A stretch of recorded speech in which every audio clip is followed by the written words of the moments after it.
What's up, everybody? Welcome to another edition of Nerdthusiast Poker Podcast. We're back yet again.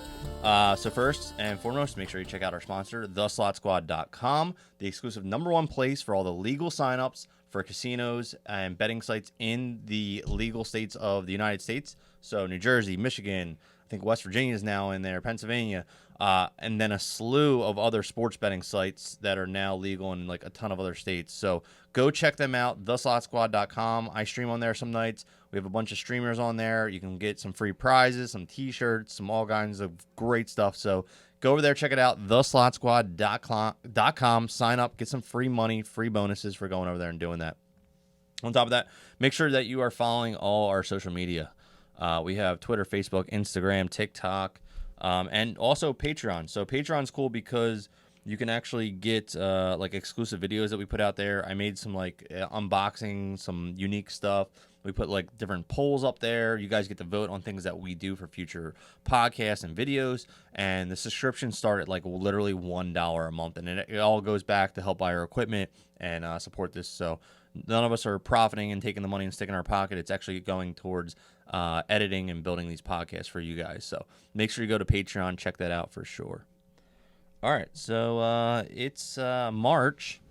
Yeah, buddy. And we finally got the WSOP schedule. No, dude. I mean, we talk about it. What are they doing? Like, it's finally out. I mean, listen, I'm just at the point where I'm like, thank God. I know. You kind of forgive all once the schedule comes out, and you're like, all right. You guys run the company like crap and whatever. But you know what? We're still going. We're still going to give you... We are going. We're going to give you our donations. Yes. Take our rake. It's going to go right into your pockets. Keep your jumbo jets up in the air. So there is... the WSOP has released their schedule this past couple weeks, if you haven't seen it yet. So first, if you didn't know, we were like one of the first. If you don't know that, we were one of the first podcasts and videos on YouTube to tell you that the WSP was going to be moving to the Strip this year. You can actually go look at our old video from last year. We were one of the first people to tell you guys that, so we were on that news early. So it is going to be on the Strip. It is going to be at Bally's Parish, the convention center there, and the schedule got released with all the events. Now there is 88 live events starting at the end of May 31st, and it's running till July 20th. So I browsed over. I kind of figured out when I'm going out there. Brian's still up in the air, but he's probably going to be going a different time, unfortunately. But we kind of went through and looked at some of the ones that kind of stood out to us, and we want to kind of discuss what you were thinking about it. So. I mean, the one that really stands out to me is the housewarming event. Yeah, it's gonna be huge. It's offering a $5 million guaranteed prize pool on $500. $500 buy-in. That's gonna be the opening weekend of the series. Which the way they set it up this year, which I love, like they actually thought this through. And maybe I didn't notice it in previous years, but they're putting their premier events on the weekends, meaning not necessarily the main, but they're putting some of the bigger, more popular events on the weekends because they know a lot of the people coming in, they're going to do a quick, 3-4 day, maybe if that's all they can afford. So if you look at the schedule, every weekend from the start of the series to the end has a really great premier event scheduled. So obviously with that first one, $5 million guarantee, it's going to be similar to last year's reunion, which saw like close to 13,000 entries. And again, you're forgetting, they lifted the vaccine requirement, and there's no more mask requirements in the state of Nevada, in the city of Las Vegas. So you can expect the fields this year to be absolutely enormous. They're going to be massive. So just a little bit of stats here for you. The largest WSOP tournament to date was the Big 50, and that was back in 2019, pre-COVID. It had a field of 28,371 players, and that was very similar to this. I think it was a $500 buy-in, and you start with like 50,000 in chips or something. It's called the Big 50. They are expecting that this tournament may break that number for 28,000. Now, there's 3 day ones, I believe. There's an A, B, and C. That you can start in the field. Oh, no, wait, there's more. There's a D, Hold on. There's 4.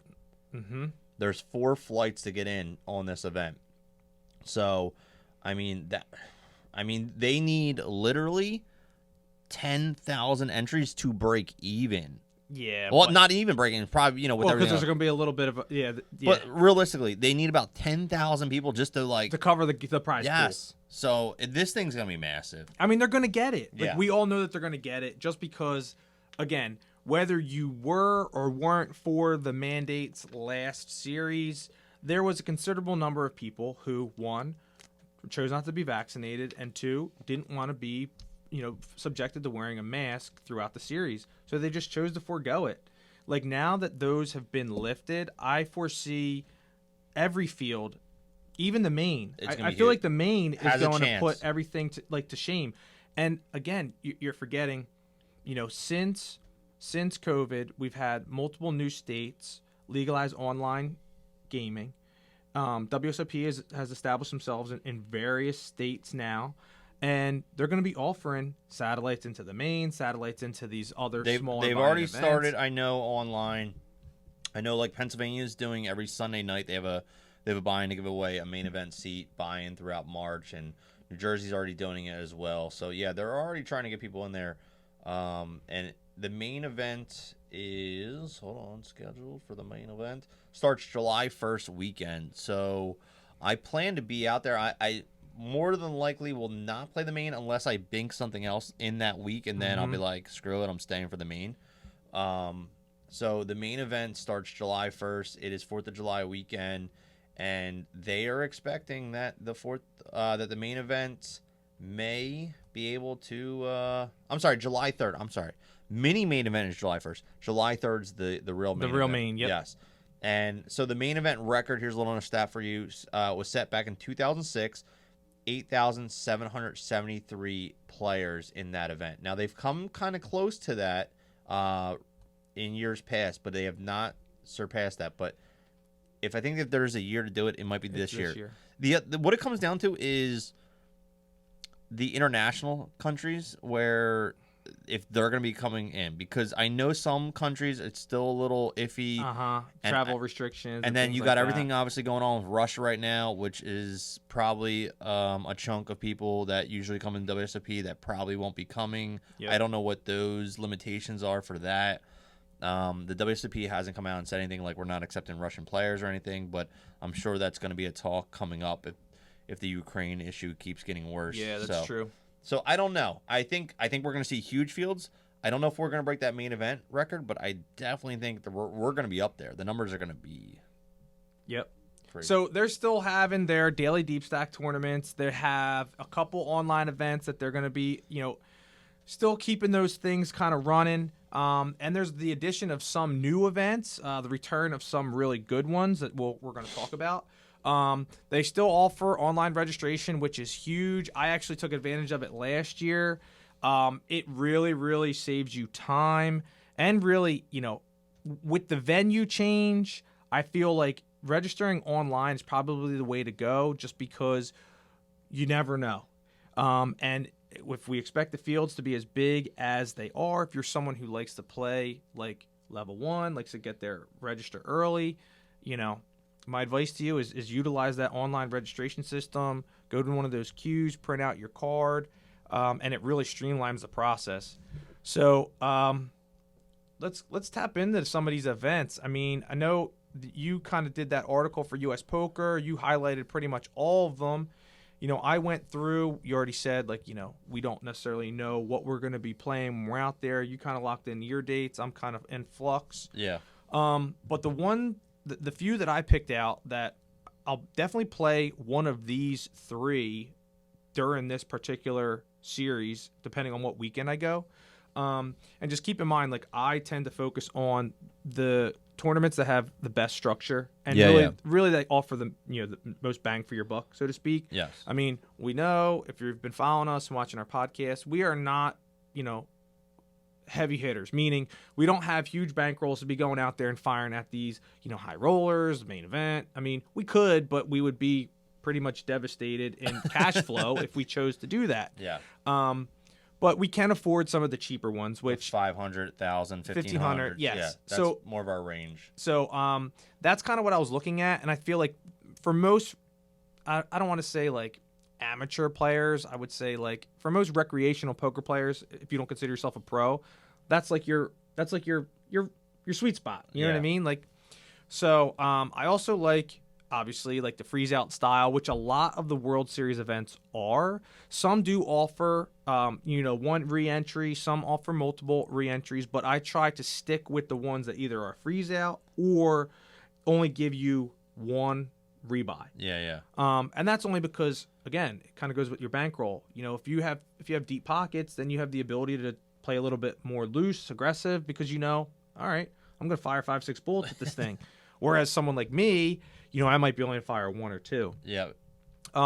So going in order based off of from the beginning of the series to the end, I've played this multiple times. It's my favorite event of the series, the Monster Stack. Yes. So that is scheduled for June 10th and 11th. That's a weekend. So a lot of these fall on the weekend, like I already said. They're like the premier events. There's 2 flights for that one, right? And Yep. A and B. Yeah, that's a $1,500 event. So that's like right on the cusp of like the low buy-in event.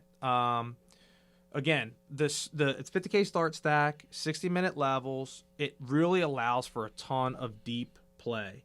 If you're someone who doesn't like the turbo style, this is the tournament for you. You can kind of sit back, be a little bit more selective in the cards that you're playing, and if you get a cold deck for a little bit, you're really not in too bad a shape just because you start with so many chips. Yeah, you start with let's say 200 big blinds, right? Yep. So you do start with 100, 200 with a 200 big blind ante, which some people might complain about that because some start 100, whatever. It's one level. The one thing that stopped about a year or two ago is those 25 antes. They got rid of that completely. So they start with the 100 chip. They got rid of that 25 chip altogether. It's pretty much complete. I don't think there's any events that have a 25 ante, unless maybe some of the mixed events might have it. I might think because of the ante, but I'm not sure off the top of my head. But most of them are just they got rid of the and they did that to eliminate like the color up, the need for a color up and things like that, which makes sense. I mean, it allows for faster gameplay because again, some nerd is like 525, and then it takes time for the dealer to get change and to throw change out, and it's like, all right, man, let's just keep it round numbers, which I prefer. All right, so going with my notes. So what they do allow you to do in this event, it's kind of like a quasi freeze out style. So if you play in the first flight, which is on the Friday, and you bust, you do have the ability to re-enter into the second flight, which is on Saturday. But not the same day. But not the same day. That's so cool. there is no re-entry into the tournament on the same day, but you can buy in the second day. So if you're somebody who has a couple bullets to throw at this, maybe plan your travel to get there that Thursday with the idea to play Friday and Saturday, just in case, you run into a bad string of cards. So last year they had this event. The winner, his name was Michael Nori. He won just over 600K. So, I mean... And it's going to be higher this year. If you make it to the end, a $1,500 investment, this is going to pay you out fairly It's going to be well. I bet you first place is going to be closer to $1 million in this event. Easily. Yeah. So the second event that, depending if I can get out there this weekend, the Millionaire Maker. Now, this also is a $1,500 buy-in event. The structure is somewhat similar to the Monster, with the exception of you get half the starting stack. And I know people are like, wait, what? No, it still allows for some deep play. You start at a lower blind structure or level, so 100 for the first round. And they do have 60-minute levels. So again, long levels, deep play, and they guarantee at least $1 million for first place. And that's like the crux of it. Like the sweet spot is, if you run ungodly, dodge all them landmines, you're getting paid $1 million for shipping this thing. Again, they do offer one rebuy per flight, which is cool. So, if you do want to play, both flights, you can fire 4 bullets at it and you're set. I haven't played this yet.